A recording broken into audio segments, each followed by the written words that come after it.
Bismillahirrahmanirrahim. Kalian kita hari ini kita bahas masih balik ke waktu perkara kurban ibadah. Methalu alal aylatis samawiyati min kilali saksiatin Nabi Ibrahim alaihissalam. Teladan atau contoh keluarga langit, keluarga atas ya, dari sosok Nabi Ibrahim alaihissalam yang kita mesti contoh dalam kehidupan khususnya kekinian. Langsung saja ke tajuk risalah. Assalamualaikum warahmatullahi wabarakatuh. Kita awali dengan talqin zikir, sama-sama kita lafazkan. Bismillahirrahmanirrahim. Asyhadu alla ilaha illallah wa asyhadu anna Muhammadur Rasulullah.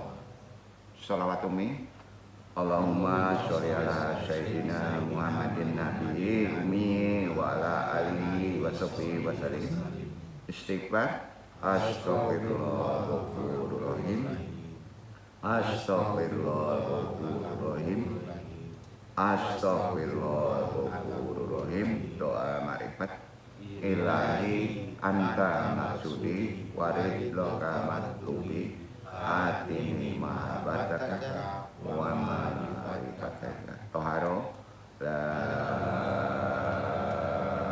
ilaha illallah la ilaha illallah la ilaha illallah. Nanti isbat la ilaha illallah la ilaha illallah la ilaha illallah la ilaha illallah la ilaha illallah la ilaha illallah la ilaha illallah la ilaha illallah Muhammadur Rasulullah. Ilaha diniyah sholihi wa ilaha droti Syekh Abdul Qadir Jailani bisyafaat Nabi Muhammad biiznillah waridullahi ya Allah ya Allah ya Allah innaka ala kulli syai'in qadir tapi hajatina wa khususun abarwi Nur Muhammadin khususun ilarwi Nabi Yunasa wabil khusus hadiri al-madi kalifatul rodin wabil khusus arwahi juriyatihi wa khususun arwahi muslimin mu'minin wa muslimin al-fatihah. A'udzubillahi minasyaitonir rajim. Bismillahirrahmanirrahim. Alhamdulillahirabbil alamin arrahmanir rahim maliki yaumiddin iyyaka na'budu wa iyyaka nasta'in ihdinas siratal mustaqim siratal ladzina an'amta 'alaihim ghairil maghdubi 'alaihim waladdallin. Allahumma ayyina 'alal Islam wa amitna 'ala sunnah. Allahumma anta rabbi la ilaha illa anta khalaqtani wa ana abduka wa ala ahdika wa wadika masatatu wa a'udzubika min syarri ma sana'tu wa abulaka bi ni'matika alayya wa abu dzambi fa firli fa innahu la yaghfiru dzunuba illa anta. Allahumma ya qadiyal hajat, Allahumma ya kafiyal muhimmat, Allahumma ya dafiyal baliyat, Allahumma ya rafi'ud darajat, Allahumma ya safi'al amrad, Allahumma ya mujibad da'wat, Allahumma ya arhamar rahimin. Allahumma inna nas'aluka selamatan fidin wa afiatan fil jasadi wa jadatan bil ilmi wa barakatan fil rizqi wa taubatan minal maut wa rahmatan minal maut. Allahumma hawin alaina bisalatil maut wa najatan minan nari wa afadal hisab. Rabbi syari sadri wa yassir amri wa hlul 'uqdatam min lisani yafqahu qawli. La haula wala quwwata illa billahil aliyyil azim. Alhamdulillahirabbil alamin.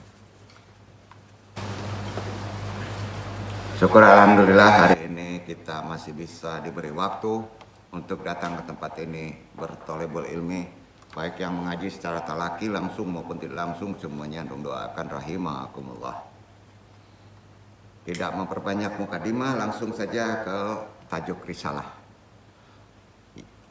Contoh keluarga langit dari sosok Nabi Ibrahim alaihissalam. Amma ba'du.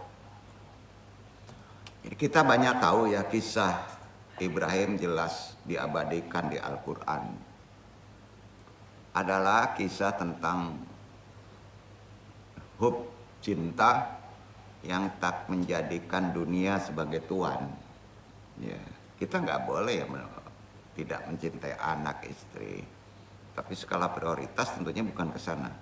Tetapi Allah sebagai pusat dari segala yang kita cintai itu. Mungkin itu ya. Yang beratnya kan amalannya ya. Lihat ketika perintah kurban datang bukan sekedar menyembelih hewan. Itu simbolis. Tapi kalau kita mau menteladani, ini bukan kita langsung motong anak, itu nekat namanya. Ya. Ini iktibar jelas hanya disandarkan kepada Nabi ya. Kekuatan daripada akidah, prioritas cintanya itu hanya kepada Allah itu ditunjukkan dan diabadikan dalam wahyu kan. Ketika perintah kurban datang bukan sekedar menyembelih hewan, tapi anak tercinta yang telah lama dirindukan, nggak ragu. Ya, padahal dapatnya dari mimpi kan. Ya. Nabi besar Ibrahim, bapak tauhid kita, menyambutnya dengan ketundukan. Dan yang lebih menggetarkan kalau kita mau merenung, sang istri dan anak nggak protes kan. Nah, di sini ya nggak mungkin terjadilah zaman sekarang ya. Ya. Mereka ikut dalam ketaatan, bahkan boleh dikata taklid kepada Allah luar biasa banget ya. Ini kan diabadikan, difirmankan Allah di Quran surat Asy-Syaff ya. Jadi salah satu pengokohkan prinsip kalau bertuhan itu ya di Asy-Syaff ini amalannya ya. 102. Iqra iman, mengalahkan ragu pikiran, mengalahkan nafsu. Karena sifatnya tauhid 102, ada penafian di tengah. Jadi mengalahkan itu menafikan yang dua. Ragu itu katrat, ya. Bidayah itu dua kan. Iya enggak, iya enggak, iya enggak. Dinafikan langsung yakin aja ini perintah Allah. Dibaca Iman.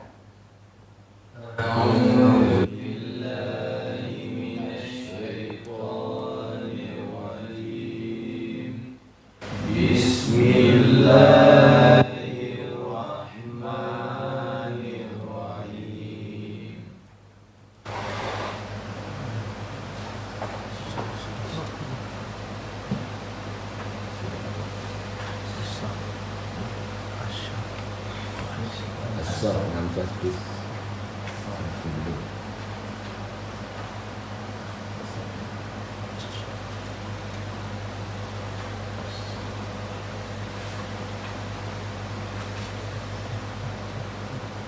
Falamma balagha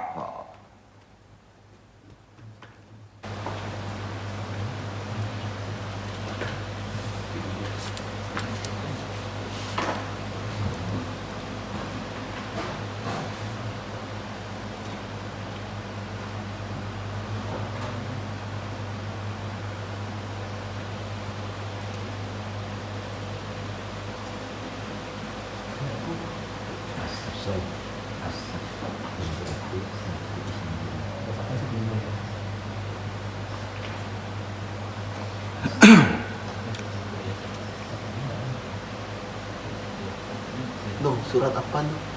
Asy. Ayat ayatnya Alun siapa tadi? 102. nggak sampai nih. Yang asal. Asy-Syafaat. Bukan Asy.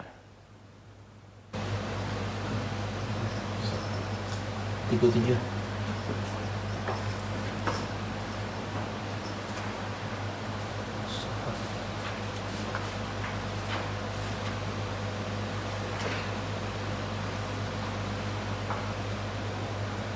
فلما بلغ معه السعي قال يا بني إني أرى في المنام أني أذبحك فانظر ماذا ترى قال يا أبت افعل ما تؤمر ستجدني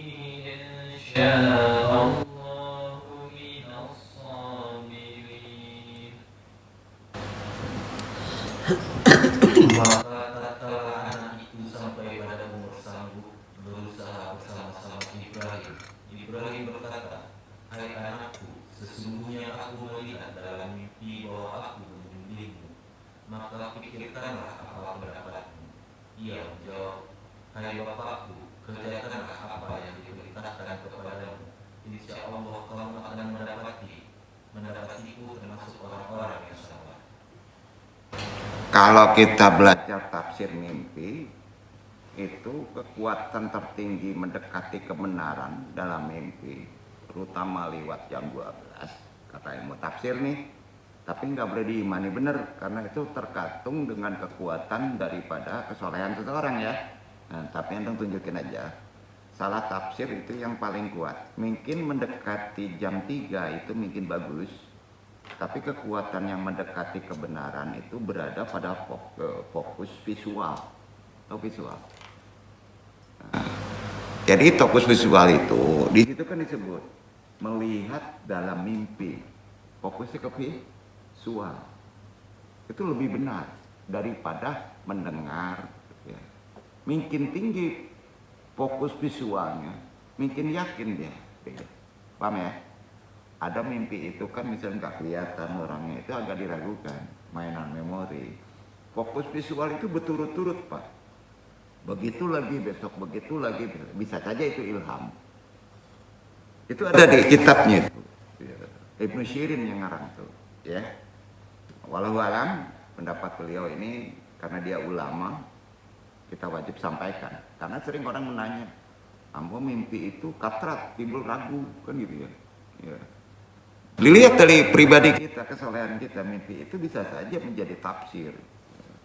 Tapi memang ada beberapa ulama, termasuk Imam Syafi'i, mengatakan bahwa mimpi itu tidak boleh dijadikan fatwa, kecuali orang yang dimuliakan Allah seperti Nabi dan Rasul.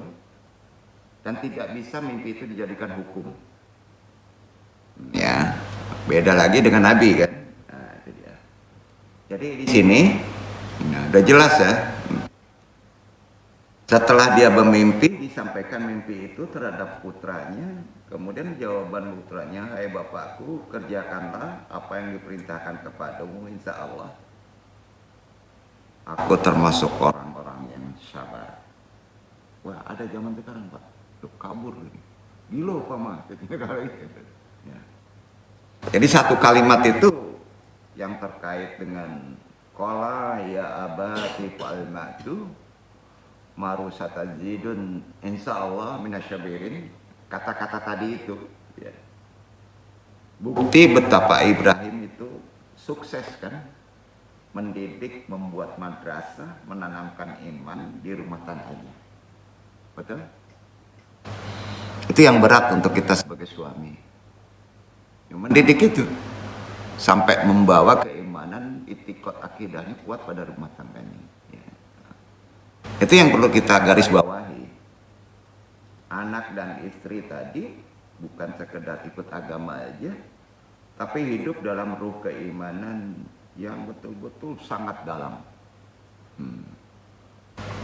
Rumah tangganya bukan hanya rumah fisik artinya, tapi sudah menjadi istana spiritual. Allah jelas memujinya. Nah, rumah tangga seperti itu dipuji sama Allah. Ini pun diabadikan dengan firman Allah, An-Nahl. Coba renungkan, semua angka ada di sini, tapi beda letak. Pertama 1, kedua bidayah. Pertama Allah, kemudian kedua dipikirkan, ketiga ternyata hasil dari pikiran itu kalah, harus dinolkan. 120 baca. Ini bukan kodiktif ya, semua makna dalam ilmu mutola'ah. Justru kekuatan angka itu bisa dicari maknanya dengan hikmah. Ya, nanti Anda belajar ilmu mutola'ahnya. Dan ada kitabnya. Tolong dibaca An-Nahl 120. Inna Ibrahim kana ummatan qanitan lillahi hanifa wa lam yakun minal musyrikin. Sesungguhnya Ibrahim adalah seorang imam yang dapat dijadikan teladan dan patuh kepada Allah dan Hanif. Dan sekali-kali bukanlah dia termasuk orang-orang yang mempersekutukan Tuhan. Menjauhi dari kebatilan, hanya menunggu perintah Allah, ini disebut maqam hanif. Jadi dia menciptakan keluarga yang tidak mungkin musyrik sedikit pun juga. Ya, berat tuh Pak. Jadi jelas, ayat tadi bukan sekedar pujian dari Allah, ia adalah deklarasi kemuliaan pada keluarga Ibrahim yang mesti kita teladani. Jadi yang sulitnya ternyata menanamkan akidah tadi. Bayangkan ke diri sendiri ya, itu berat Pak. Menanamkan ikut akidah. Nabi berapa lama Pak menanamkan ikut akidah? Paling lama Pak, padahal ayatnya pendek-pendek.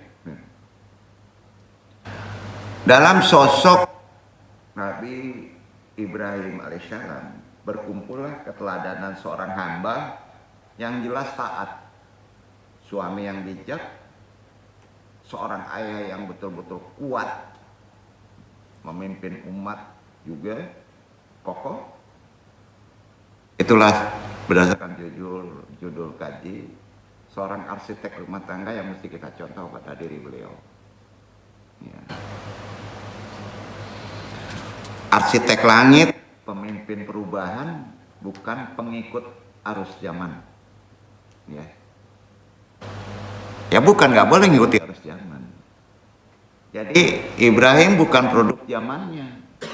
Ya, bukan. Justru beliau ini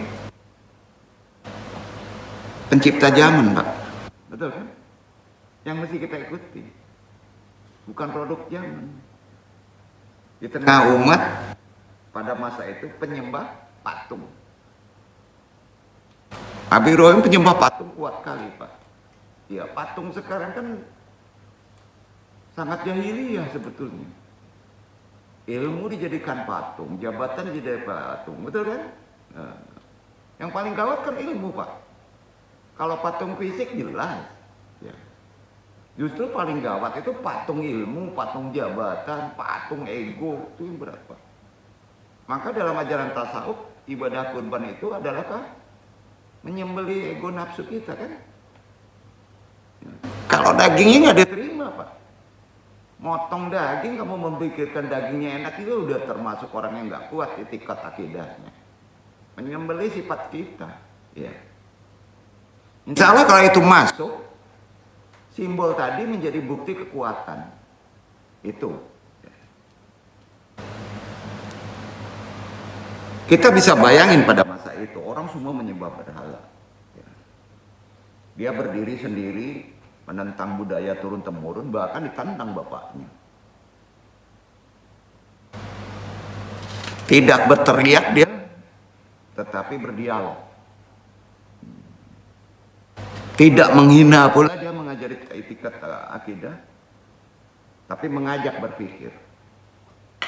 Coba dakwahnya kan kalau kita ngelihat sejarah itu, dikasih kampak ke ini ya, ke patung paling besar, suruh berpikir. Ya.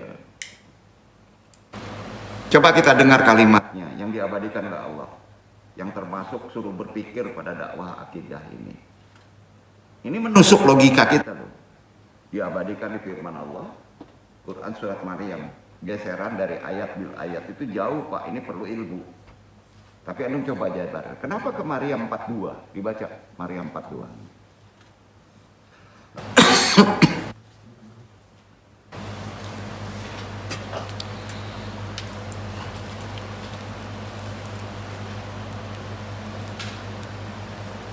إذ قال لأبيه يا أبت لم تعبد ما لا يسمع ولا يبصر ولا يغني عنك شيئا.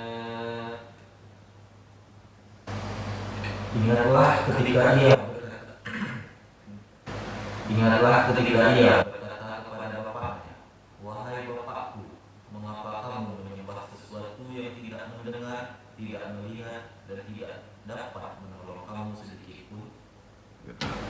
Jadi pada zaman jahiliyah pun kan orang juga pintar, Pak. Bisa dirangsang berpikir.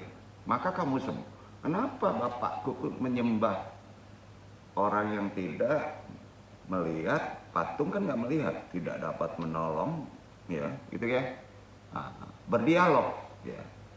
Dan akhirnya di Darul Istidlal keduanya Allah kan berfirman, ya. Kembali ke Asyura, perhatikan ya. Pertama di Maryam. Keraguan itu sering datang di sifat-sifat Hawa. Hawa itu ada di perempuan, ya. Dikuatkan itu nasihatnya. 4 prinsip sama dengan kubus, ya. Dari keraguan, 2 itu bidayah. Itu makna hikmah, ayat bil hikmah. Memahami konteks ayat lebih jelas ke faktor yang disebut asyifatun, kesifat karakter. Maryam 42 bisa dibahasakan Hawa berubah harus dipunya prinsip, harus dengan dialog. Sama ya. Nah, terus disuruh perintah mengamalkan. Maka turun lagi surat di dalil kedua. Bil ayat lagi, ayat yang sama, Asy'ara, ya. 7 itu kerjakan. Ya. Boleh kamu berpikir 72. Tapi pikiran itu, ya, kamu harus jadikan imam dengan kekuatan iman. 73. Ali Imran tuh kalau 73 kalau di surat, bil surat yang awal. Jadi tolong dibaca saja Asy'ara 72 73. Dibaca. Hasilnya itu dia, Pak.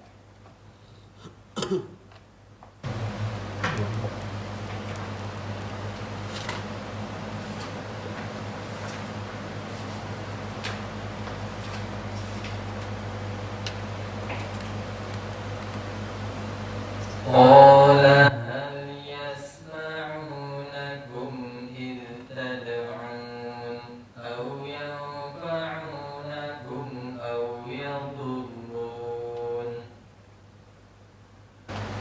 Berkata Ibrahim, apakah berhala-berhala itu mendengar doamu sewaktu kamu berdoa kepadanya? Atau dapatkah mereka memberi manfaat kepadamu atau memberi mudarat? Itulah kekuatan doa.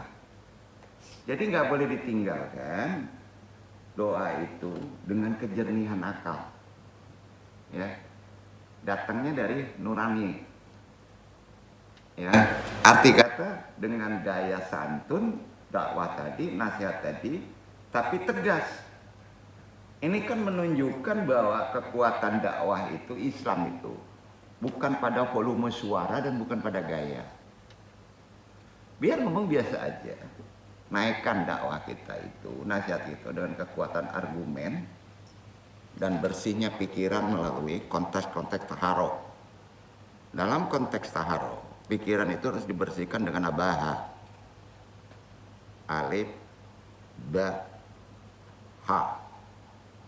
Perhatikan. Tauhid, bidayah, dia. Itu membersihkan kepala. Ya. Bidayah itu akal. Harus mendekat kepada tauhid. Turunkan ke kolbu.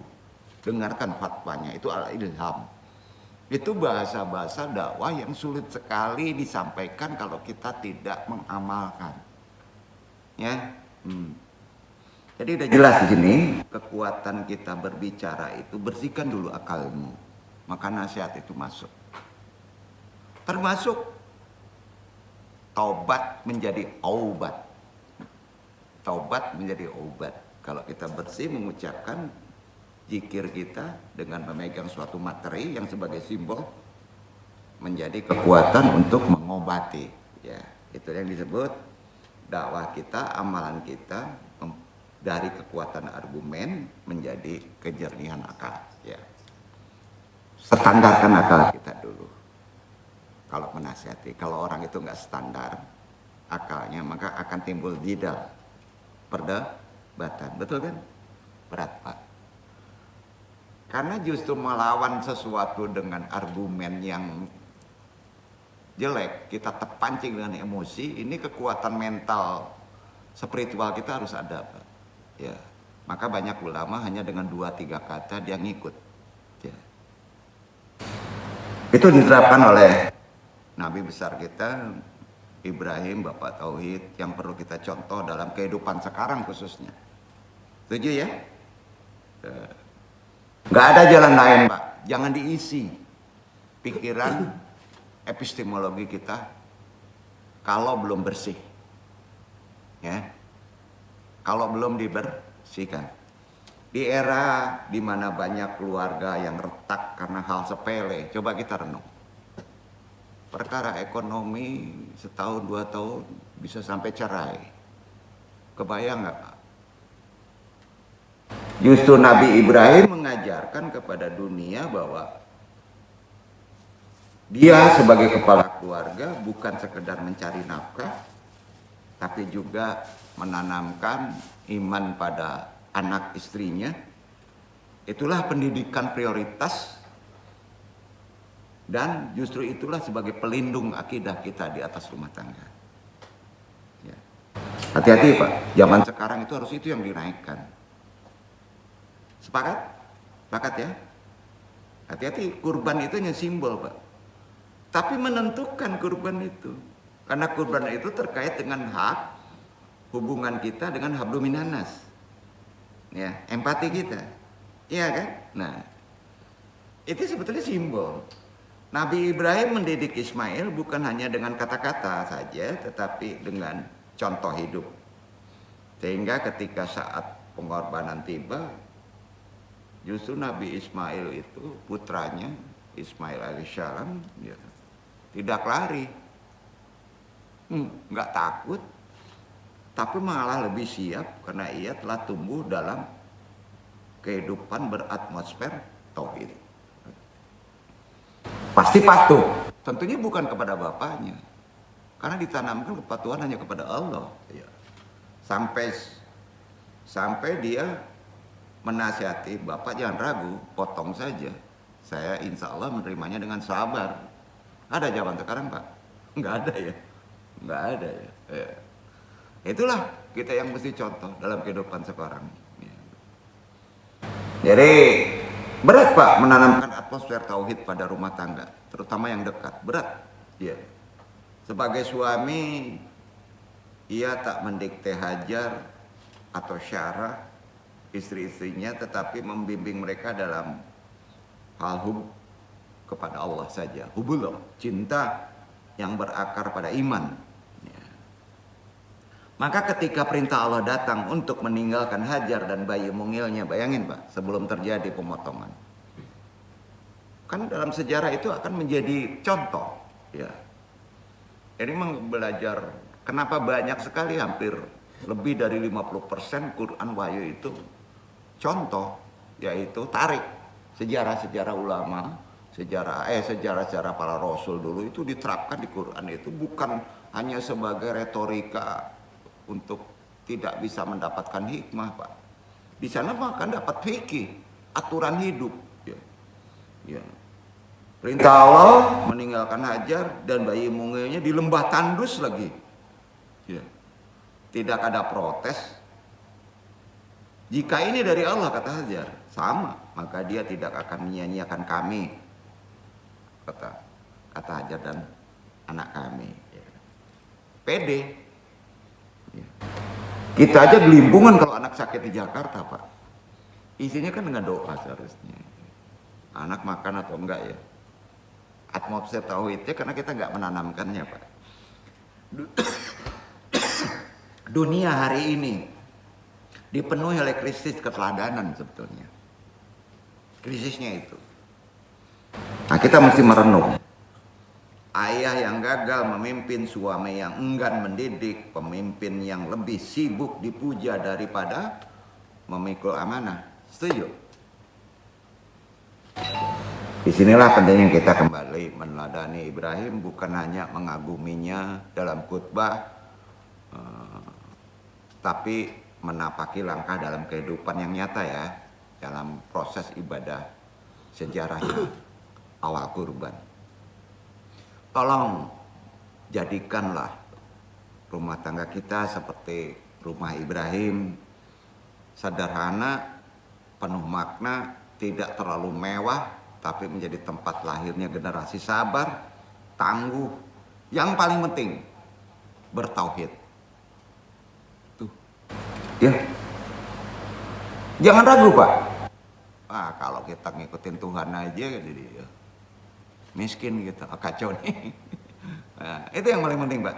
Jadikan peran kita sebagai suami khususnya nih, ya. Yang bujang-bujang jomblo ini pasti bakal jadi suami, Pak. Ya. Ayah, pemimpin, tidak hanya simbol, dipertanggungjawabkan loh. Tapi fungsional, menghadirkan solusi, bukan sekedar tuntutan. Karenanya Idul Adha.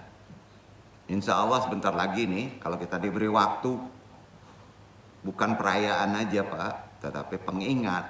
Di sana ada pengingatan, ada zikir, ya, bahwa kita diminta bukan hanya menyembelih hewan, tapi menyembelih ego, hawa nafsu. Sembelih juga terlalu tingginya cinta dunia yang membelenggu kita justru. Karena di balik sembelihan hewan kurban itu ada kisah cinta Ibrahim kepada Robnya yang sangat kuat. Itu yang mesti kita renungkan. Cinta yang membuatnya rela kehilangan segalanya hanya demi meraih segalanya. Ujungnya kan nanti di amalan yang kita mohonkan, ya, yaitu niat kita. Apa sih kita berdoa sebelum ngaji? Ridho Allah. Coba betul nggak? Ini kan difirmankan oleh Allah. Al-Mumtahana. Pegang prinsip ini 4 ayatnya. Baca ya.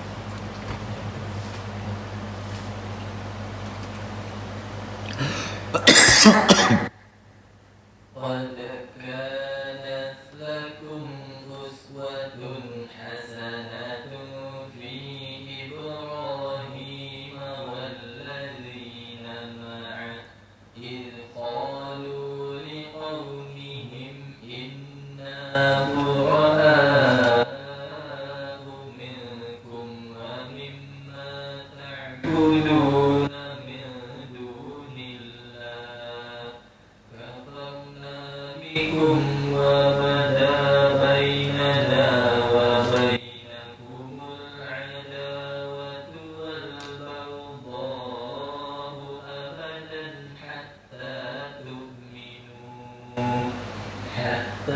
تؤمنوا بالله وحده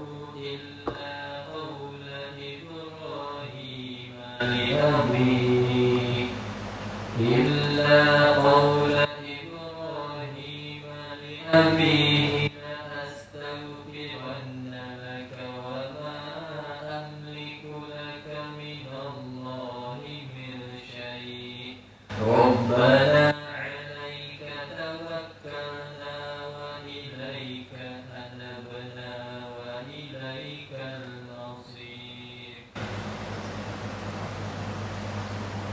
Sesungguhnya telah ada suri tauladan yang baik bagimu pada Ibrahim dan orang-orang yang bersama dengan dia. Ketika mereka berkata kepada kaum mereka, sesungguhnya kami berlepas diri dari kaum dan dari apa yang kamu sembah selain Allah. Kami ingkari kekafiranmu dan telah nyata antara kami dan kamu permusuhan dan kebencian buat selama-lamanya sampai kamu beriman kepada Allah saja.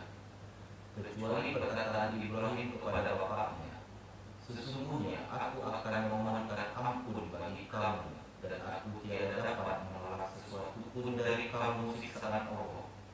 Ibrahim berkata, ya Tuhan kami, hanya kepada Engkaulah kami bertawakal dan hanya kepada Engkaulah kami bertaubat dan hanya kepada Engkaulah kami kembali.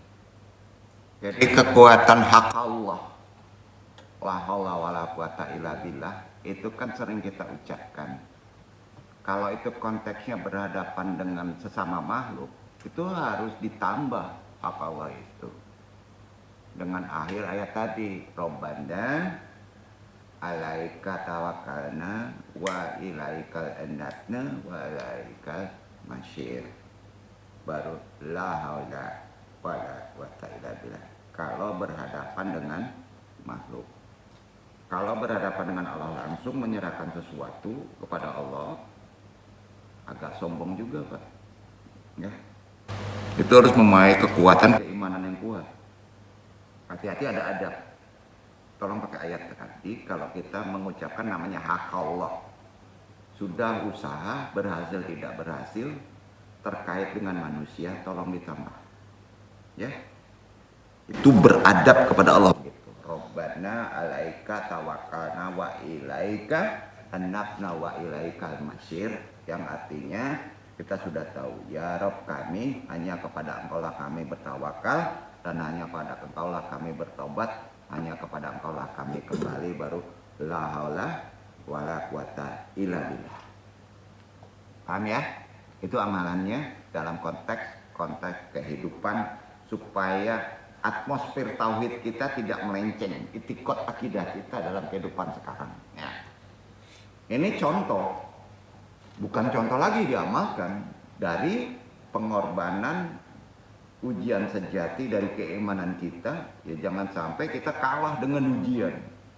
Begitulah ketulusan Ibrahim dan putranya, kan menjadi simbol iman dan ketaatan kita kepada Allah dalam segala hidup.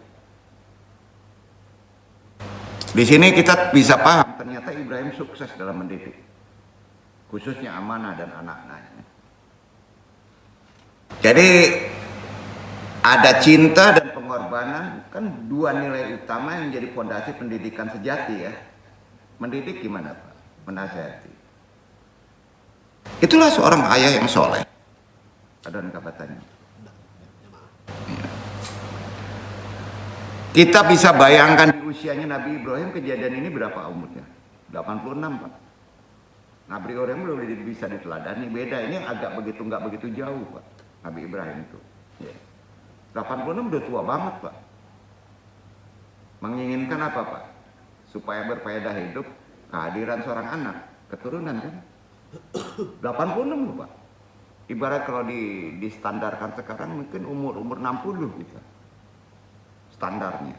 Ingin punya anak orang nggak berpikir ke situ kan. Ya. Beliau meminta supaya bisa meneruskan sebagai waris ya, dalam kehidupannya. Jadi supaya ilmu kita tidak hilang sebagai waris, ingin ada buat keturunan. Pertama, kuatkan atmosfer tauhid pada diri kita. Sudah itu persyaratan itu harus kuat Pak. Jangan ragu dengan waktu, umur udah tua jangan. Ya, karena itu kan syafaat. Anak itu bisa jadi penolong. Ya. Maka Nabi Ibrahim berdoa kan. Doanya itu jelas dengan kekuatan yang sangat kuat, tawakalnya. Diabadikan di Quran doa ini. Kenapa kita nggak mau memanfaatkannya? Saya hanya kepada satu. Dia zat Allah. Semuanya nggak ada. 0, 100 baca. Dibaca ayatnya. Itu doa yang mesti kita praktekkan. Apa? Asy-Syafaat ayat 100.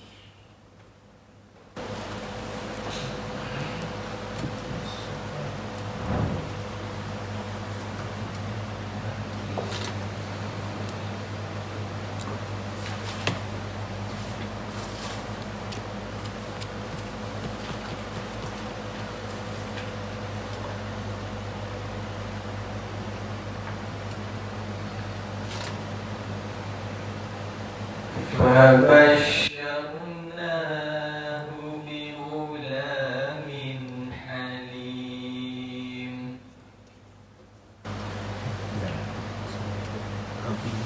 Syafaat. Rabbi habli minas salihin. Ya Tuhanku, anugerahkanlah kepadaku seorang anak yang termasuk orang-orang yang saleh. Pendek ya. Doanya itu kan kalau pengen punya keturunan, pendek kan? Udah 86 loh. Kenapa menjadi makbul? Karena dalam hatinya nggak ada dari ikhtiar ini. Ini harus kekuatan tauhid ini. Mandul hantu belau tuh bablas tuh Pak. Ini ada di Jakaria loh doanya. Jadi ini kan udah banyak. Kenapa orang sering sulit anak zaman sekarang Pak? Pertama karakter kejiwaan ada takut karena nggak sulit ekonomi. Udah mengganggu tauhid nggak? Itu satu. Nah, kedua apa Pak? Tidak, Allah Maha tahu, tidak mengetahui bahwa setelah ada anak lahir ada pengorbanan yang disebut akekah kan? Nah, jangan-jangan istri atau kita nggak diakekah dulu. Ayo. Lah perkara jodoh aja terkait dengan akekah kok Pak. Karena syarat hidup nggak diikuti. Duh. Ini penting Pak. Coba kalau ada punya anak, udah akekah belum? Koreksi diri kita udah akekah belum? Ya. Ini terkait korban. Karena akekah amalannya hampir sama dengan penyembelihan kurban. Tapi tidak bisa disamakan. Hati-hati Pak, ada adab dan tatanan fikih yang sangat krusial. Waktu kita menyembelih kurban, pas sama dengan akekah, adabnya mesti gimana?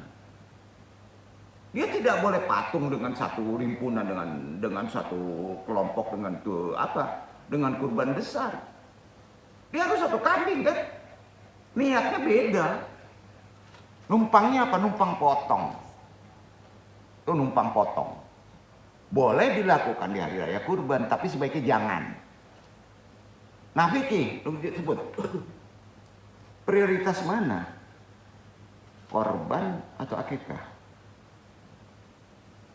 Kurban Pak. Karena kurban waktunya ditentukan kalau udah masuk. Kalau akikah bisa kapan saja, prioritas kedua. Jadi kalau ditanya apakah hukumnya wajib? Sunnah muakkad. Yang sangat diharuskan itu sunnah muakkad. Ya, sangat diharuskan. Termasuk akikah. Jadi kalau kita ada kendala, jodoh, penyakit, apalagi rezeki, kekahan. Ya, itu paling penting. Nah, kurban lebih tinggi lagi. Hudur loh. Kalau doa ingin makbul, harus kurban. Kenapa? Karena kurban itu hakikinya adalah mendekat kepada yang pemberi. Mendekat kepada Allah. Jadi sunahnya muakkad Pak. Nabi Zakaria alaihissalam memohon keturunan, anak yang soleh. Ya. Ini lahir dari cinta dan pengorbanan sebagai orang tua. Coba perbedaannya hampir mendekati sama, tapi beda ayat permohonan. Ya, beda amalan. Zakaria lihat dulu sejarah kenapa dia pengen punya anak. Nabi Ibrahim kenapa punya anak? Baca dulu sejarahnya, asbabun nuzulnya namanya istilahnya. Ya. Dibaca coba aja Ali Imran 38. Perbedaannya jelas tuh.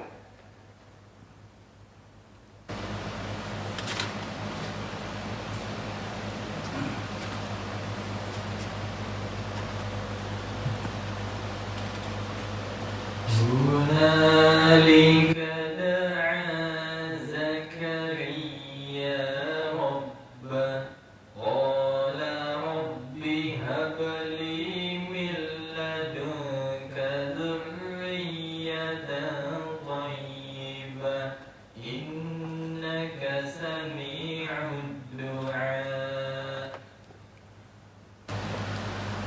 Di sanalah Zakaria berdoa kepada Tuhannya seraya berkata, ya Tuhanku, berilah aku dari sisi Engkau seorang anak yang baik. Sesungguhnya Engkau Maha pendengar doa. Ya Allah, ya Rob, berikanlah aku dari sisimu seorang anak yang thayyibah. Baik, kalau Nabi Ibrahim habli minas sholihin. Zaman sekarang, antum minta anak soleh atau minta anak yang thayyib? Kalau soleh nanti jadi rasul, Pak. Ya, pasti minta anak soleh kan? Tinggi banget, bro. Udah thayyib dulu. Paham ya? Ya. Ini contohkan cara berdoanya. Wow, pokoknya anak gua soleh tapi nggak menanamkan keteladanan, ketauhidan. Dosa nggak? Bapak minta tentang jodoh. Udah thayyib aja deh. Ya. Kalau dalam kaji ilmu tasawuf memahami konteks makoman dalam kita memohon, profesional. Nah, kita sulit mencetak soleh, harus menanamkan atmosfer tauhid. Betul. Dan ujiannya berat. Potong dulu ketemu. Beda dengan Zakaria, Pak. Udah doa yang biasa aja ya. Kalau udah mencapai soleh itu kan urusan lebih cenderung kepada pribadi orang itu. Itu Pak. Jadi ini kadang-kadang kita berdoa ego Pak. Ya. Urusannya satu karung, mintanya satu gudang kan. Kacau Pak. Itu yang nggak diilmui namanya. Dalam berdoa perlu diilmui. Itu gunanya label ilmi. Dan ini ada asbabun nuzul. Dalam konteks hal itu Allah tahu deh kemampuan kita. Cangkir kita tahu Pak. Kalau cangkir kita kapasitasnya cuma setengah, ya, kita mintanya 1 galon, nah, gimana? Sampai Pak ya? Nah, di situ kita merenung dulu. Anak yang soleh itu buah dari kekuatan tauhid. Anak yang baik buah dari apa Pak? Keikhlasan. Beda lagi. Kepasrahan kita karena kebutuhan. Ya, beda Pak. Tapi kalau tauhid itu tinggi banget. Jadi kalau anak yang soleh itu memerlukan kecerdasan secara akademik lah, itu bahasanya. Ya, bukan natural. Menjaga ibadah kepada Allah, berbakti kepada walidain, kepada orang tua harus ditanamkan berakhlak mulia. Ya. Tanpa konsep tauhid sulit mendapatkan anak yang soleh. Ya, ini implementasi kita di kehidupan sekarang. Maka cinta, pengorbanan dalam ajaran-ajaran tauhid melalui pendidikan akan kehilangan ruhnya tuh. Jadi pendidikan yang berorientasi dunia saja, ya kita juga termasuk orang yang kurang arif terhadap orang sekarang. Nah, tanpa nilai ibadah, nggak akan deh melahirkan generasi tangguh yang diridhai Allah. Mustahil. Ya. Jadi nggak layak disebut baik jika seorang anak meraih prestasi duniawi, namun mengabaikan sholat, tidak bisa baca Quran, tidak mendoakan orang tua, yang gampang-gampang aja, tidak bersikap kasar dan egois, ya itu belum disebut anak yang soleh, termasuk pribadi kita. Berat soal itu Pak. Udah thayyib aja. Maka impian setiap orang tua yang soleh adalah memiliki keturunan yang mencerminkan cinta dan pengorbanan yang akan menjadi amal jariah. Itulah investasi kita sebagai orang tua nanti setelah kita pindah tempat kan gitu. Nah, Allah pun mengabulkan doa Nabi Ibrahim alaihissalam dengan menganugerahkan seorang anak yang bergelar Nabi juga Pak. Ya, pasti mulia.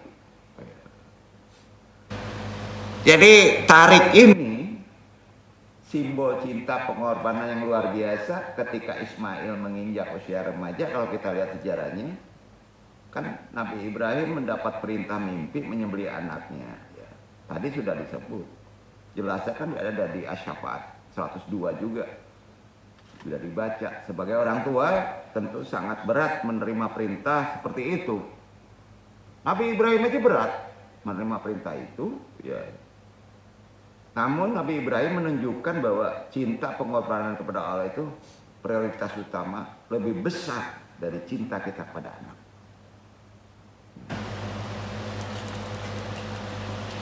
Disinilah letak pendidikan tauhid kita pada rumah tangga, ya. Ketika seorang rela mengorbankan apa yang dicintainya demi ketaatan kepada Sang Pencipta, jangan ragu. Kuncinya jangan ragu. Tapi kontrol niat itu yang paling penting.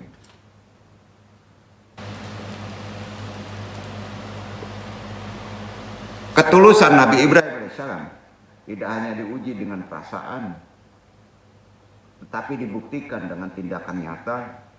Zaman sekarang baru jauh benar ya Pak. Dan Allah dengan kasih sayang menggantikan pengorbanan itu dengan seekor domba. Ya, ini sebenarnya dalam keadaan kehidupan sekarang itu sering terjadi Pak. Kalau antum ikhlas, yang paling bagus untuk disumbangkan, diinfakkan, ikhlas betul-betul. Walaupun ada gremetnya, lihat aja keajaiban balasannya. Banyak contoh. Itulah awal disyariatkannya ibadah kurban. Tidak semudah itu, jangan cenderung kepada dagingnya Pak. Nah, yang dikenal dengan hari Idul Adha, wujud cinta kita, pengorbanan umat Islam di seluruh dunia ya. Tidak cukup dengan ucapan, menuntut bukti. Antum berkorban menuntut bukti, bisa nggak mengurangi ego kita? Kalau niat kita lurus bisa Pak.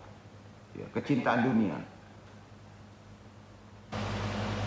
Seperti anak sekarang kan, kalau kata-kata cinta itu kepada hubullah itu hati-hati Pak. Kata-kata itu ya sulit sekali Pak kita memaknai secara hakikat ajaran Islam.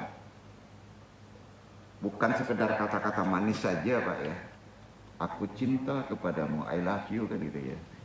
Kan sering jawab gitu ya. Atau aku rela mati untukmu. Waduh. Bagaimana Pak? Ya. Sebagaimana kerap diucapkan remaja ini ya. Aduh. Cinta dan pengorbanan sejati terlihat pada seorang ayah yang bekerja keras demi keluarganya. Ngeluh nggak Pak? Ngelihat anaknya udah bahagia Pak. Seorang ibu yang mengandung melahirkan dengan penuh perjuangan, beresiko mati.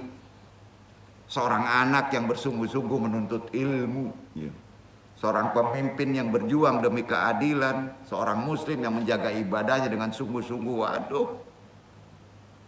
Jadi kisah tarik sejarah Nabi Ibrahim, Nabi Ismail, istrinya, pelajaran spiritual dan sosial bahwa cinta dan pengorbanan yang tulus ikhlas menghasilkan kebaikan langgeng abadi. Poinnya itu. Bahkan ditujukan kepada Allah semata akan dibalas dengan yang tiada henti dan tak terhingga. Yakin gak tuh? Buktinya udah naik tuh, tahu jadi kambing aja. Nah, nanti apa sih motivasi kita Idul Adha nanti? Yang dunia ini sudah mendekati ketuaan rentanya. Ritualnya apa Pak? Jutaan kaum muslimin menunjukkan cinta pengorbanan mereka kepada Allah, betul? Melalui ibadah kurban, apakah betul begitu? Berbagai yang membutuhkan memperkuat tali ukhuwah harus begitu. Itu harus direalisasikan dalam kehidupan setelah kurban kan. Itulah esensi pendidikan dalam ibadah kurban yang diwariskan oleh keluarga Ibrahim alaihissalam. Ya. Nilainya universal yang melampaui waktu. Ya, arti kata bahasa kasih sayang yang menghidupkan jiwa, menguatkan hubungan antara sesama manusia, sesama makhluk. Itu kan menjadi dasar keberhasilan pendidikan kita dalam ritual ibadah kurban dari Id sampai hari Tasyrik. Kurban itu kan ditambah 3 hari. Ya. Jadi ini penting, jangan sampai kita tidak paham, bukan tidak paham ya, mungkin lupa. Momen Idul Adha ya, Nung jelaskan sebelum tutup kaji, ya. itu kan menjadikan Nabi Ibrahim sebagai teladan dan sikap taat kepada Allah, perintah Allah. Dari sini kita bisa belajar tentang sikap tawakal. Setuju ya? Nah, pada suatu malam, kuatkan dulu iktibar. Ada ulama besar ahli sunnah wal jamaah Imam Malik bin Anas. Udah populer tuh Imam Malik. Bermimpi berjumpa malaikat pencabut nyawa. Mimpi. Dimimpikan oleh Allah. Datang malaikat pencabut nyawa. Israel. Ini dibukukan loh Pak. Dalam mimpi tersebut ia bertanya tentang berapa lama sisa usianya di dunia ini. Malaikat tidak menjawab. Ya, visualnya nggak jawab. Hanya memberi isyarat. Ini gitu. Nih gitu. 5 jari gitu. Malaikat. Berarti malaikat berjari ya. Gitu. Ini mimpi Pak. Ada riwayatnya. Sahih ya. Tentu saja Imam Malik sebagai manusia biasa bingung nggak? Beliau menanyakan di mimpi itu tentang berapa lama sisa usiaku nanti di dunia ini. Usiaku berapa lama? Hai malaikat Israel. Dijawab oleh malaikat Israel. Begini aja Pak. Bingung dia. Nggak ngerti. Apa maksud isyarat 5 jari? Apakah 5 jari ini 5 bulan? Nah ini kalau Pak dijawab akal kan? 5 tahun. Nah, kan begitu Pak. 5 abad kan bisa begitu Pak. Ya. Atau berapa? Keesokan paginya dia bertanya kepada ahlul tafsir mimpi. Namanya dia ulama sufi. Ya. Mendatangi ulama tafsir mimpi bernama Ibnu Syirin. Di Baghdad Pak. Ibnu Syirin ini menjelaskan bahwa 5 jari yang diisyaratkan bukan merujuk pada jumlah atau bilangan. Iktibar itu. Namun merujuk pada 5 perkara ghaib. Nah, yang kepastiannya hukum waktu tepatnya hanya Allah yang tahu. Ya. Lalu Ibnu Syirin menyandarkan 5 jari itu karena dia ahli tafsir mimpi. Ternyata sandaran dalilnya ada di Quran. Luqman ayat 34 baca tuh. Itu dia.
Sesungguhnya Allah hanya pada sisinya sajalah pengetahuan tentang hari kiamat, dan dialah yang menurunkan hujan dan mengetahui apa yang ada dalam rahim, dan tiada seorang pun yang dapat mengetahui dengan pasti apa yang akan diusahakannya besok, dan tiada seorang pun yang dapat mengetahui di bumi mana dia akan mati. Sesungguhnya Allah Maha Mengetahui lagi Maha Mengetahui. Jadi 5 itu Pak, coba. Ilmu Allah nih ya. Tentang hari kiamat. Dan dia yang menurunkan hujan. Kedua tuh. Hati-hati Pak. Turun hujan. Prediksi kan. Nggak ada yang tahu Pak. Turun hujan itu. Mungkin diakalin supaya nggak turun. Mungkin kacau Pak. Ikut akidah kita Pak. Natural aja lah ya. Karena kalau bencana ada dengan perkara hujan itu ada hikmah di balik itu, Pak. Ya. Itu rezeki, Pak, makanya berdoa. Ya. Nggak ada yang tahu sebetulnya apa yang ada di dalam rahim. Oh, prediksi. Waki, katanya kan. Oh, di scan. Betul, Pak. Tahu-tahu bencong, udah kacau pula nanti, Pak. Jadi nggak ada yang pasti, Pak. Itu ya. Jadi, dan tidak ada seorang pun yang dapat mengetahui apa yang dikerjakan besok. Besok aja kita nggak tahu, Pak. Walaupun sudah di planning, jangan-jangan mati paginya. Yang terakhir, yang kelima, di mana antum mati nggak ada yang tahu. 5 itu pegang, Pak, karena itu payu. Jadi jangan merasa so tahu, walaupun tinggi apapun, makin tinggi ilmu pengetahuan, makin mendekati kiamat. Itu aja tanda-tandanya. Jadi ada banyak pelajaran yang bisa kita petik dari hal ini, ya. Dari kisah-kisah ini, apalagi di saat masyarakat kita mulai tergeser akidahnya, ketauhidannya, terkalahkan bahwa ketentuan Allah itu bisa dipikirkan. Wah, naudzubillah min dzalik, Pak. Hati-hati, Idul Adha nanti itu merupakan hari pengorbanan, kepatuhan, kepasrahan total, ya, itu hanya kepada Allah, ya. Jadi di sini kita dapat pelajaran pertama, jangan pernah risau tentang masa depan setelah berkorban. Jangan. Ikhlaskan aja. Pasti Allah itu mau adil terbaik nggak, Pak? Ya, jangan risau. Kita risau dengan planning nih. Kenapa? Di Wahyu menunjukkan masa depan sirullah, rahasia Allah. Setuju, Pak? Ya. Hanya dialah yang mengetahui masa depan setiap hambanya. Titik. Itu aja dulu. Ya. Imam Malik, kita dan siapa saja tidak ada setinggi ilmu apapun yang bisa mengetahui kapan dia mati. Israel pun nggak tahu. Berarti dia hanya memberi isyarat, diilmui. Ya. Seperti halnya Nabi Ibrahim alaihissalam yang tidak mengetahui seperti apa masa depan istri Ismail yang masih bayi ditinggalkan di gurun gersang. Hidup juga, sejahtera juga. Ya. Kadang-kadang kita risau, Pak. Belum tentu terjadi seperti itu. Ikuti aja, kalau korban, korbanlah kalau kita mampu. Terkait dengan masalah itu. Ya. Namun Nabi Ibrahim tetap menunjukkan sikap taat kepada perintahnya dan melaksanakannya, ditinggalkan di gurun Mekah. Bayangin, Pak. Di sini kita bisa belajar tentang sikap tawakal dalam kurban itu. Kita belajar tentang berserah diri kepada Allah, khususnya tentang apa yang akan terjadi di masa mendatang. Apa sih yang terjadi masa mendatang? Al-Kahfi 23, 24. Iqra, Ikhwan. Al-Kahfi jelas gua ya.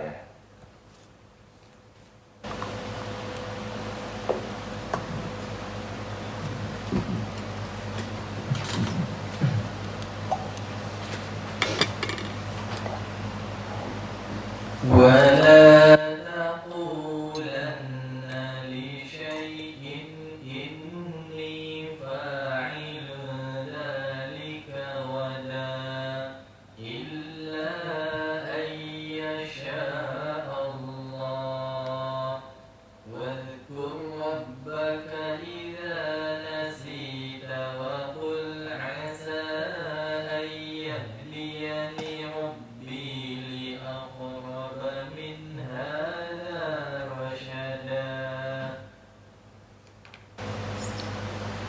Dan janganlah sekali-kali kamu mengatakan terhadap sesuatu, sesungguhnya aku akan mengerjakan itu esok hari, kecuali dengan menyebut insya Allah. Dan ingatlah kepada Tuhanmu jika kamu lupa, dan katakanlah mudah-mudahan Tuhanku akan memberiku petunjuk kepada yang lebih dekat kebenarannya daripada ini. Gimana, Pak? Mulai bergeser insya Allah nih? Hah? Betul. Pasti besok datang.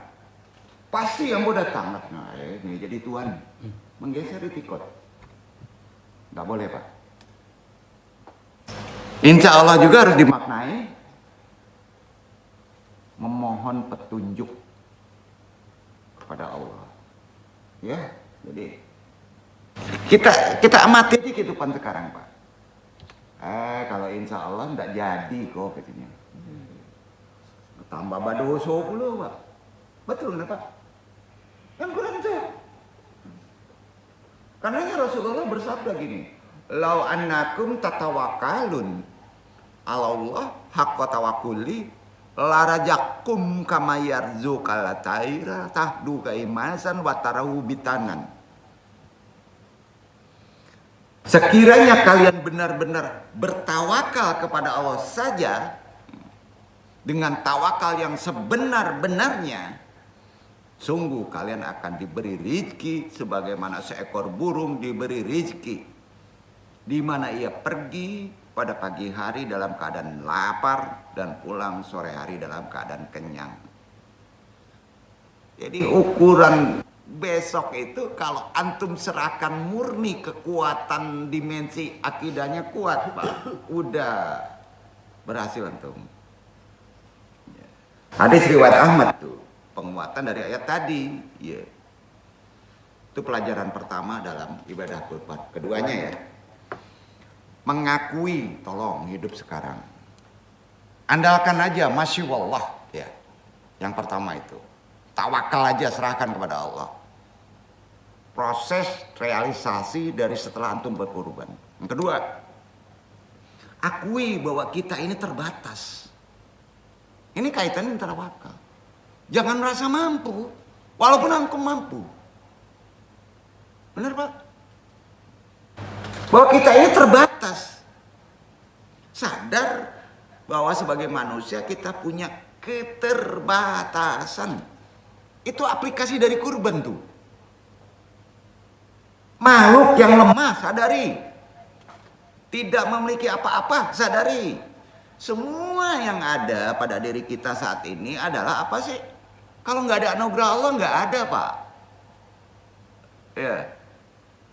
Kesadaran tentang keterbatasan kita itu kan bisa dipetik dari pelajaran keduanya dari tarik Nabi Ibrahim ini kepada Nabi Ismail. Betul kan? Praktekkan keduanya. Itulah, Pak. Mudah lagi Ismail waktu itu. Beliau tidak mengedepankan ego, logika, enggak. Ketika Allah memerintahkan sang ayah untuk mengorbankan dirinya, sikapnya langsung ditunjukkan oleh Nabi Ismail muda ini. Gambaran sempurnanya seorang hamba mengakui kelemahannya di hadapan sang pencipta. Dari sinilah kita belajar bahwa mengakui keterbatasan diri itu akan dikuatkan kalau kita mau berkurban, dengan maknanya membawa kita kepada sikap taat kepada Allah, insya Allah dalam segala keadaan. Bersungguh-sungguh dalam mengakui bahwa kita hamba yang lemah, merupakan wujud pengalaman. Doanya apa, Pak? Tiap hari kita baca, Pak, bahwa kita ini lemah, ada keterbatasan. Iya karena budu, iya karena setengah'in. Al-Fatihah ayat 5. Hanya kepadamu kami menyembah dan hanya kepadamu kami memohon pertolongan. Kan itu aplikasi kan, dipraktekkan, bukan ritual aja. Akui bahwa diri kita lemah. Kalau kita mengakui bahwa kita makhluk yang lemah di hadapan Allah yang Maha Kuasa, itu kan mendorong kita bisa intinya memohon pertolongan kepada Allah terus menerus, akan timbul terus. Bahwa tak ada sesuatu pun yang terjadi kecuali kehendaknya dan izinnya, bila perlu ridhonya. Itu yang kedua. Yang ketiga dari ibadah kurban, mati itu pasti, Pak. Mati itu pasti. Yang nggak pasti kaya miskin besok, betul? Ya. Itu sebuah kepastian. Contoh kisah Imam Malik dengan malaikat maut tadi memberi peringatan kepada kita bahwa setiap kita pasti akan meninggal kan? Iya kan? Kita pasti meninggal, Pak. Yakini itu. Hanya saja kita sering lupa. Dan hanya saja kita nggak tahu kapan waktunya. Itu kan diterangkan di Quran. Seperti apa keadaannya kita mati itu yang paling penting. Ya, tidak ada yang bisa memastikan, karenanya Idul Adha yang di dalam terdapat ritual penyembelihan, potong hewan kurban. Itu kan mengingatkan kita untuk bisa menyembelih sifat-sifat buruk yang bersemayam, itu yang kita sembelih, yang disebut hawa nafsu jelek, yang mengajak keburukan, menyembelih ego, supaya kita matinya enak. Supaya kita enak menuju alam akhirat. Bukan dagingnya. Sembelihlah sifat buruk kita, buang. Ini kan jelas Allah difirmankan. Ali Imran 185, Iqra ikhwan.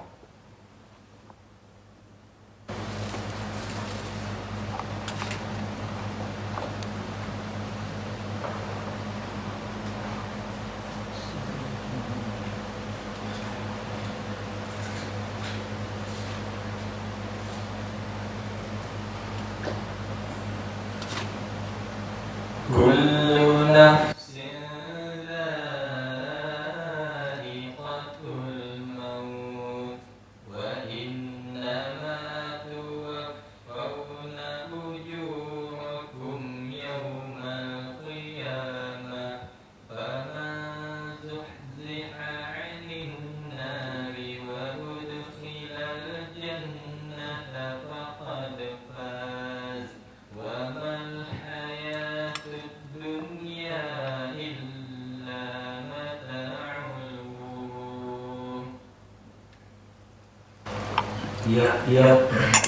Tiap-tiap yang berjiwa akan merasakan mati, dan sesungguhnya pada hari kiamat sajalah disempurnakan pahalamu. Barang siapa dijauhkan dari neraka dan dimasukkan ke dalam surga, maka sesungguhnya ia telah beruntung. Kehidupan dunia itu tidak lain hanyalah kesenangan yang memperdayakan. Apa amalannya? Dikuatkan di hadis Rasulullah riwayat Tirmidzi. Aktiru dzikra hadimil ladati yanil maut. Perbanyaklah hidup antum mengingat pemutus kenikmatan. Kalau udah asyirullah macam yang duduk ini, Pak, bila perlu yang muda juga. Itu obat, Pak, dari stres. Apa itu memutus kenikmatan? Kematian. Ingat mati itu keren, Pak. Jadi kurban, antum gak ingat mati kambingnya dapat daging. Ingat mati, Pak. Itu amalan-amalan hikmah daripada ibadah kurban yang perlu kita ingati, kita sadari dalam proses di kehidupan. Itulah ketiga. Ingat mati itu keren. Sampai, Pak? Tolong. Karena jawi, sapi, kambing, ya, itu juga makhluk kan. Ya. Kita juga bakal begitu, Pak. Itu penting. Keempat, ada yang tahu? Kita menghadapi maut, dan itu pasti. Prinsip kita dalam konsep doa husnudzon, mati kita pasti baik. Tanamkan tuh. Ini ajaran. Baik sangka kepada Allah bahwa mati kita baik kalau kita ngikuti aturan. Ketika Imam Malik dilanda keresahan, datang Ibnu Sirin menenangkan dengan ilmu dan keimanannya. Ya. Dalam hidup beragam tantangan harus dihadapi oleh kita. Dari mulai masalah keluarga, masa depan, bencana, sampai masalah ekonomi yang sedang tidak baik-baik saja. Ya. Maka semuanya harus kita sikapi dengan bijak. Salah satunya dengan sikap baik sangka kepada Allah. Nggak mungkin Allah nggak adil. Ada maksud di balik itu. Bisa saja kita dimiskinkan kan? Yakin nggak Bapak hidup Bapak ini sebentar di sini, Pak? Hidup kita ini nanti, Pak. Numpang ngombe bahasa Jawa ya, numpang minum, itu hitungannya. Nggak percaya bahwa itu jadi hati-hati Pak hidup kita ini. Ya, banyak teman kita tahu udah menjadi cacing. Ya Pak, jangan bodoh kita. Oh besok kaya, besok begini, besok ini udah. Zaman sekarang ini dunia juga udah di ujung tanduk Pak. Ya, mungkin di ujung tanduk makin banyak godaan, kita mengikuti aturan Tuhan, wah keren tuh Pak. Tampil beda kita. Dalami. Tuntunan hidup itu dalami. Berprasangka baik deh kita di kehidupan hari ini. Ya. Dikasih waktu. Ya. Itu kan menjadikan sikap bersandar hanya kepada Allah itu. Karena Allah Maha Kuat, Maha Baik. Berbaik sangka wajib kepadanya. Terakhir kelima, dari ibadah kurban yang kita dapatkan, yang perlu kita ilmui. Tolong miliki ilmu dan pemahaman yang lurus dari kitab-kitab Allah. Seperti juru tafsir mimpi Ibnu Sirin. Apapun yang terjadi secara khayali, ada nggak sandaran dalilnya? Ada nggak petunjuk Quran? Sebenarnya ada. Karenanya menafsirkan mimpi Imam Malik berdasarkan ilmu. Hidup itu harus diilmui. Belajar Quran pun harus diilmui. Dia sampaikan argumentasi yang kokoh dari Al-Quran bukan berdasarkan logika. Apalagi hawa nafsunya. Nabi Ibrahim alaihissalam dan keluarganya memberikan contoh tersebut kepada kita. Mereka menjadikan keputusan Allah berupa wahyu sebagai pembimbingnya dalam kehidupannya. Oleh karena itu, nanti pas kita merayakan Idul Adha, tolong barengi dengan menghidupkan semangat mempelajari wahyu-wahyu tata aturan Allah dari Al-Quran. Berusaha, itu yang disebut tadabur. Tadaburi. Amalkan kandungannya dari kisah hal yang tadi perlu kita pahami lebih mendalam. Mudah-mudahan Allah meridhoinya dan kita semuanya dimatikan oleh Allah, dikorbankan oleh Allah dengan husnul khotimah. Setuju Pak? Itu yang paling penting. Insya Allah selanjutnya kita mentadaburi ayat-ayat kurban yang akan kita bahas. Tadabur ini sepaket gitu ya. Wallahu alam bishawab. Mudah-mudahan bermanfaat. Wassalamualaikum warahmatullahi wabarakatuh. Waalaikumsalam.